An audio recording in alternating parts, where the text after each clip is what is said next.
നിക്ഷേപ തട്ടിപ്പിൽ the fourth channel ഉടമകൾ അറസ്റ്റിലായിരിക്കുകയാണ്. യഥാർത്ഥ തട്ടിപ്പുകാർ മുങ്ങിയിരിക്കുകയാണ്. ദ ഫോർത്ത് ചാനൽ മുതലാളിമാർ 300 കോടി രൂപ നിക്ഷേപ തട്ടിപ്പ് കേസിൽ അറസ്റ്റിലായിരിക്കുകയാണ്. ചാനൽ മുതലാളിമാരെ കബളിപ്പിച്ച് വൻ നിക്ഷേപം നടത്തിച്ച് കുഴിയിലാക്കിയ ശേഷം മുങ്ങിയ പ്രമുഖ മാപ്രകൾ തടിയുരുകയായിരുന്നു. ദ ഫോർത്ത് ചാനലിൽ നിക്ഷേപം ഇറക്കിയ farm fed company chairman Rajesh Pillai, MD Akhil Francis എന്നിവരാണ് കുടുങ്ങിയിരിക്കുന്നത്.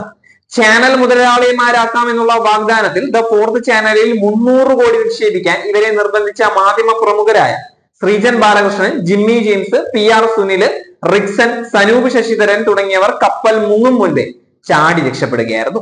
സഹകരണ സൊസൈറ്റി നടത്തുന്നവരാണ് ചാനൽ മുതലാളിമാരാക്കാം എന്നുള്ള മോഹന വാഗ്ദാനത്തിൽ വീണുപോയത്. സഹകരണ സൊസൈറ്റിക്ക് ചാനൽ ലൈസൻസിന് അർഹതയില്ല എന്നുള്ള വാർത്താ വിതരണ പ്രക്ഷേപ മന്ത്രാലയത്തിന്റെ ഇൻഡാസ് കിട്ടിയപ്പോഴാണ് മുതലാളിമാർക്ക് ബോധോദയം ഉണ്ടായത്. അപ്പോഴേക്കും വൈകി പോവുകയായിരുന്നു. 100 കോടിയോളം രൂപ മുടക്കി ക്യാമറകളും ഉപകരണങ്ങളും വാങ്ങിക്കൂട്ടിയിട്ടുണ്ടായിരുന്നു. പ്രധാന ചാനലുകളിൽ ജോലി ചെയ്തിരുന്നവരെ ഇരട്ടി ശമ്പളത്തിൽ ചാക്കിട്ട് പിടിച്ച് ശമ്പളം കൊടുത്ത വകയിൽ കോടികൾ ആവിയാകുകയും ചെയ്തു.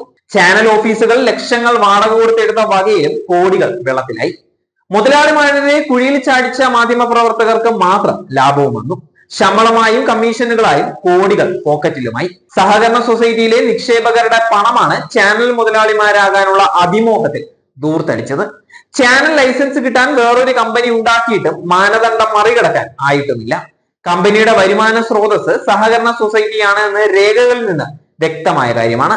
300 കോടിയോളം ചെലവിട്ട് സൊസൈറ്റി നിക്ഷേപം കാലിയായപ്പോഴാണ് മുതലാളിമാർ മാപ്രകളുടെ തനി നിറം തിരിച്ചറിഞ്ഞത്. ചെലവ് കുറയ്ക്കാൻ ശമ്പളം വെട്ടിക്കുറച്ചതോടെ മാപ്രകൾ ഓരോരുത്തരായി പടിയിറങ്ങുകയായിരുന്നു. എഡിറ്റർ ശ്രീജൻ ബാലകൃഷ്ണൻ ഏഷ്യാനെറ്റിൽ കോർഡിനേറ്റിംഗ് എഡിറ്റർ തസ്തിക ഒപ്പിച്ചു മുങ്ങുകയും ചെയ്തു. PR സുനിലാണെങ്കിൽ റിപ്പോർട്ടർ ചാനലിൽ കയറിപ്പറ്റി.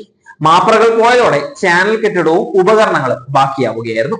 വാടക കൊടുക്കാനില്ലാതെ ജില്ലാ ബ്യൂറോ ഓഫീസുകൾ ഓരോന്നായി പൂട്ടുകയും ചെയ്തു.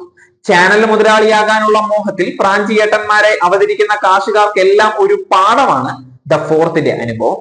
സൊസൈറ്റിയിലെ നിക്ഷേപകർ പണം ചോദിച്ച് കേസ് കൊടുത്ത് മുതലാളി ജയിലിലായപ്പോൾ കൂടെ ഉണ്ടായിരുന്ന മാധ്യമ പ്രവർത്തകർ തന്നെ വാർത്ത ആഘോഷിക്കുന്ന കാഴ്ചയും കാണാൻ സാധിച്ചു.